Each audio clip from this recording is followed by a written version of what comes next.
Ali Bongo Ondimba attendu demain à Lambaréné où il présidera le 6e Conseil des ministres délocalisés.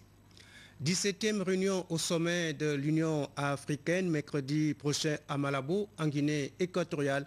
Le chef d'État gabonais va débattre avec ses pairs des problèmes économiques et politiques d'importance. Dans ce journal, Patrick Zogobekale de notre rédaction jette un regard sur les enjeux véritables de cette rencontre.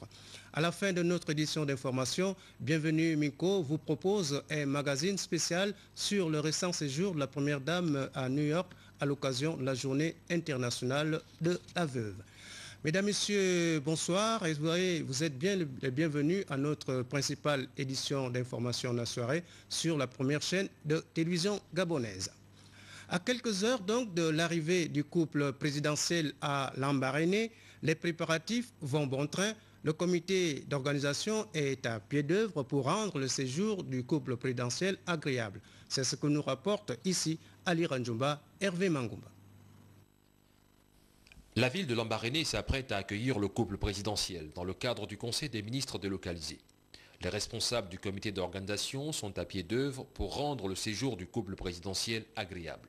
Nous avons tout mis en œuvre pour que l'arrivée du chef de l'État soit vraiment une réussite dans notre province. Comme vous pouvez le constater, l'estrade qui se fait derrière vous, vous voyez comment les gens sont à pied d'œuvre pour mettre de l'ordre. Le chef de l'État est attendu ici à bras ouverts par ces populations de Lambaréné. Durant le séjour du chef de l'État dans la province du Moyen-Ogooué, Lambaréné sera au centre de l'actualité nationale. Une opération de salubrité publique a été menée par l'équipe municipale afin de rendre belle et attrayante la capitale migovéenne. Un peu de peinture, de gauche à droite, l'embellissement de la ville. Les maires, aujourd'hui, je ne peux pas parler à leur nom, effectivement, mais si vous ne les voyez pas maintenant, ils sont tous en dune, ils sont à pied d'œuvre pour mettre de l'ordre dans la ville. Si seulement le président de la République a choisi que dans les provinces qu'il arrive, faire un conseil de ministres de partout dans les provinces, au moins ça nous arrange, ça nous fait plaisir, à ce que la continuité avance, comme il a dit, que laissons-nous avancer, on veut que tout change dans les normes. Et puis également, la population du Moyen-Ogooué va être au moins accueillie et intéressée à remercier le président de la République qui est Yali Bongo Ondimba.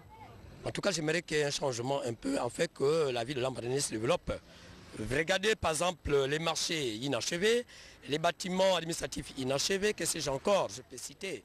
Enfin, bref. Lambaréné vibre depuis ce week-end au rythme de ce déplacement majeur qui doit marquer la communion d'un peuple avec son président.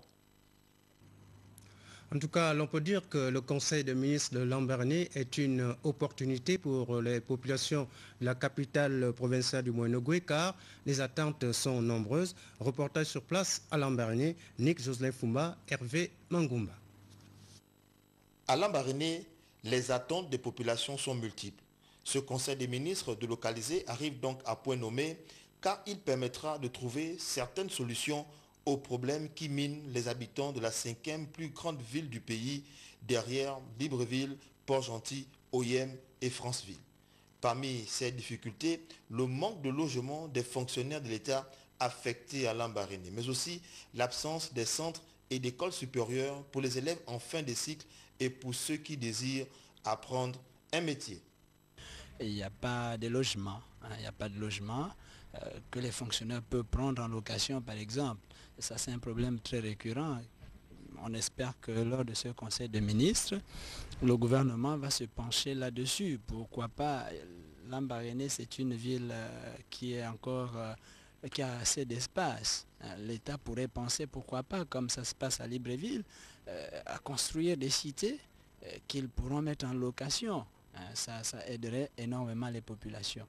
Aussi, il y a ce problème qui fait que les jeunes puissent aller à chaque fois à Libreville quand ils ont terminé leur cursus scolaire secondaire, parce que n'ayant pas de structure supérieure sur place, ils sont obligés d'aller à Libreville. Prenons le cas des centres de formation professionnelle qui sont un peu partout dans le Gabon. La particularité de Lambaréné, c'est que ces centres n'existent pas. Autre difficulté, le manque d'eau potable et l'insécurité qui prend de l'ampleur chaque jour. Pour le Conseil des ministres, nous sommes très contents de l'avoir. Mais seulement la seule chose que nous remarquons ici, l'insécurité, la tuerie, il y en a en pareil, surtout au niveau des actes. L'eau, nous buvons de l'eau polluée qui n'est pas bonne. Et surtout l'insécurité que nous craignons surtout. Les enfants ne sont pas en sécurité. Nous-mêmes, les grands même, au l'aéroport ici, il n'y a pas de sécurité. Le conseil des ministres délocalisés de la province du Moyen-Ogooué intervient après celui de Logoué-Lolo. Pendant près de 48 heures, les regards des Gabonais seront rivés du côté de Lambaréné, cette ville qui est située à moins de 300 km de Libreville, où on retrouve la quasi-totalité des ethnies du Gabon. Lors de ce conseil des ministres délocalisé à Lambaréné, le chef de l'État Ali Bongo Ondimba pourrait mettre un accent particulier sur la création du centre hospitalier universitaire Albert Schweitzer de Lambaréné. C'est le focus de ce conseil des ministres. Reportage Ali Ranjumba, Hervé Mangoum. À l'occasion de ce conseil des ministres délocalisés que la province du Moyen-Ogooué abritera du 27 au 28 juin 2011, le président de la République, Ali Bongo Ondimba, mettra un accent particulier sur la création du centre hospitalier universitaire Albert Schweitzer. La création de ce centre hospitalier sera dédiée à la recherche de la tuberculose, la malaria, le VIH-Sida et la formation de personnel de santé, mais aussi scientifiques venant de toute l'Afrique. La lutte contre la mortalité infantile et l'amélioration de la santé maternelle ne sera pas un reste. Pour le président de la République, Ali Bongo Ondimba, la ville de Lambaréné sera désormais la capitale de la médecine par excellence. Ce nouveau centre sera totalement opérationnel en 2013 pour la célébration du centenaire de l'hôpital Albert Schweitzer. Il faut rappeler que le docteur Albert Schweitzer a reçu le prix Nobel de la paix en 1952. Cet hôpital historique, fondé en 1912 sur les bords de l'Ogooué spécialisé dans le traitement de la lèpre, sera plus que jamais la référence du continent africain en matière de santé pour tous. Un engagement que le président de la République compte réaffirmer lors de ce conseil des ministres qui tiendra ses assises sur les bords de l'Ogooué. Justement, pour préparer ce conseil des ministres, le Premier ministre, chef du gouvernement, Paul Biya-Omba, présidera une réunion du conseil interministériel demain lundi 27 juin 2011 à 8 h à Lambaréné, dans la province du Moyen-Ogooué. Réunion annuelle de l'Union africaine, les chefs d'État africains se retrouvent mercredi prochain à Malabo, en Guinée équatoriale. Ce 17e sommet de l'UEA sera dominé par des questions politiques et économiques. Voici le premier regard de Lazo Abourneur de la presse présidentielle à Malabo.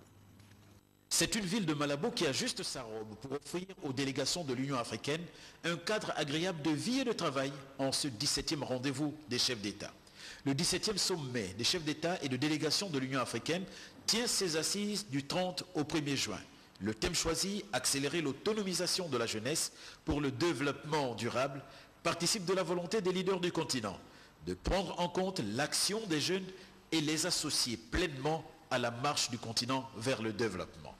Cette démarche, le président Ali Bongo Ondimba, en bon dévancier des événements, l'avait inspiré il y a un an à Yaoundé, au Cameroun, au cours d'un forum réunissant plusieurs sommités du continent.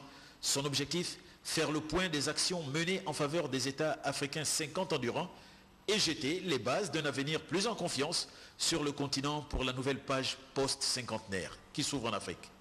Ali Bongo Ondimba, dans un discours qualifié d'historique, a appelé ses pairs à ouvrir les arcanes décisionnelles de leurs États respectifs à une jeunesse africaine pleine de talent et qui ne demande qu'à œuvrer en faveur du développement du continent.